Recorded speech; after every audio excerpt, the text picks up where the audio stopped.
আগরতলা পৌর নিগমের দ্বিতীয় শারদ সম্মাননা অনুষ্ঠান হবে 30 ডিসেম্বর আগরতলা টাউন হলে।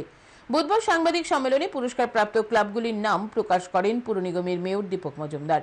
এছাড়াও ছিলেন ডেপুটি মেয়র মনিকা দাস দত্ত সহ অন্যান্যরা। মেয়র জানান, অনুষ্ঠানের উদ্বোধন করবেন মুখ্যমন্ত্রী ডক্টর মানিক সাহা।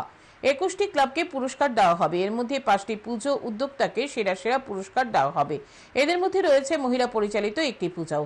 নির্বাচিত 5টি ক্লাব হল ভারত রত্ন সংঘ, রাম ঠাকুর সংঘ, ঐকতান যুব সংস্থা, আজাদ হিন্দ সংঘ ও মা ত্রিনয়নী সামাজিক সংস্থা। এছাড়া নিগমের 4টি জোন থেকে 16টি ক্লাব পুরস্কৃত হবে।